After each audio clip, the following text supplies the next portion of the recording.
let's come back to the issue of disinformation and propaganda, because in mid-April and in the beginning of June, you addressed questions to the European Commission regarding disinformation, combating disinformation during next European Union elections, and how to ensure that the political parties with pro-Russian narratives do not end up in the majority of electees, and what steps need to be taken to minimize the pro-Russian rhetoric in policy-making discussions of European Union.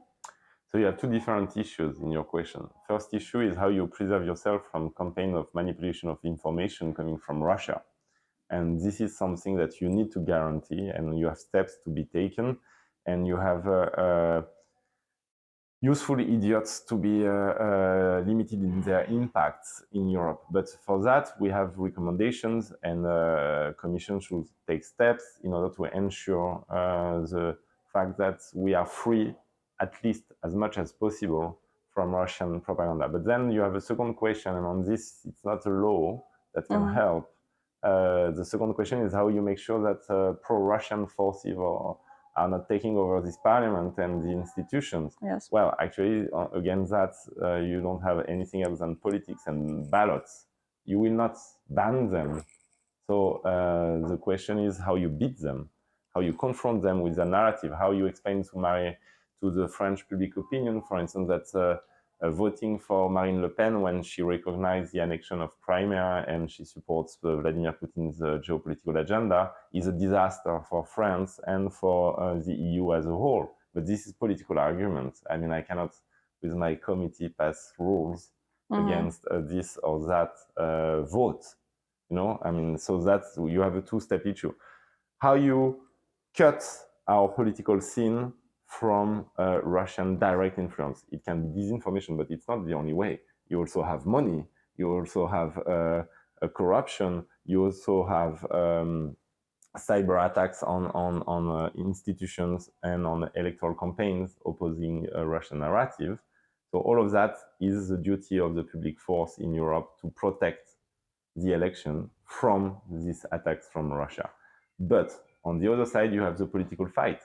If people want to vote for Putinist parties, how can you prevent that from happening?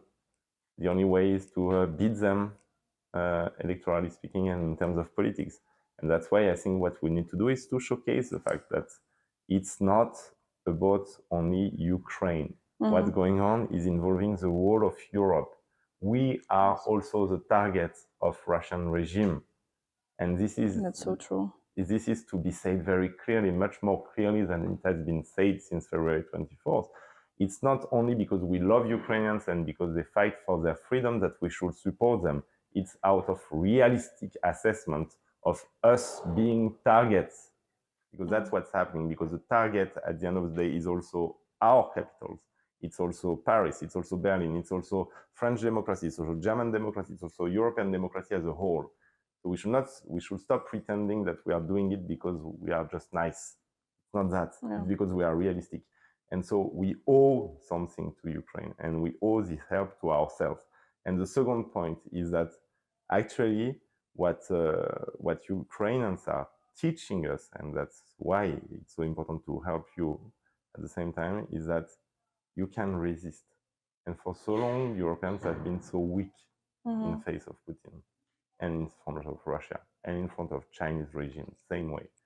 And this is something that's very important, and that's why you need to join as much as quickly as possible the European Union, because you will also remind us, and you are reminding us, how much value Europe can have and how much strength it can have too.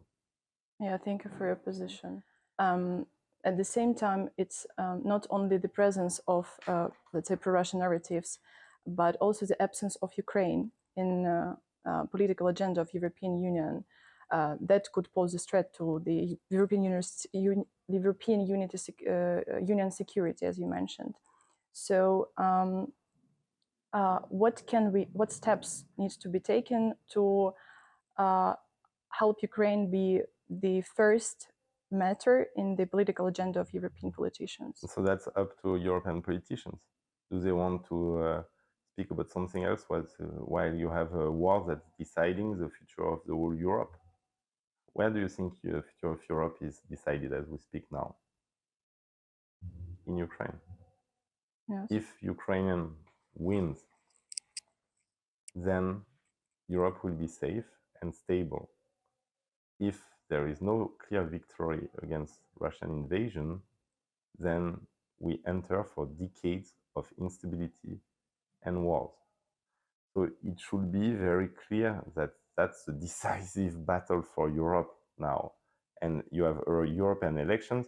If European MPs are so stupid that they don't speak about Ukraine, then they should not just cry when they see that anti-European forces will enter in large number in this parliament.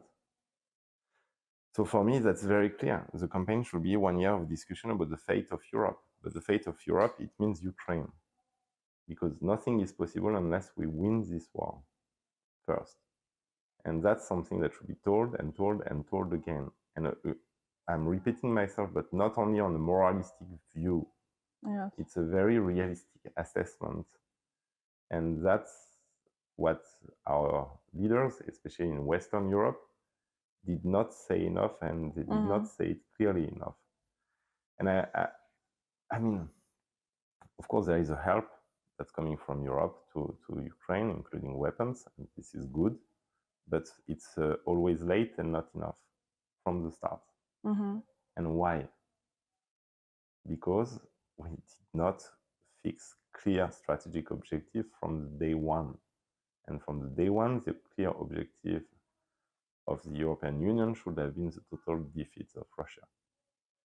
And then, if you had this clear objective, then you would not have had these discussions about artillery, yes, no, tanks, yes, no, planes, yes, no. All of that is postponing decisions that we know we will take. And that's why it should be clear. And it's not still clear enough. And that's why we are fighting in this parliament for more clarity and more steadiness and more exhaustiveness in our help for Ukraine. But this is going to be a big topic in the European Parliament election for sure.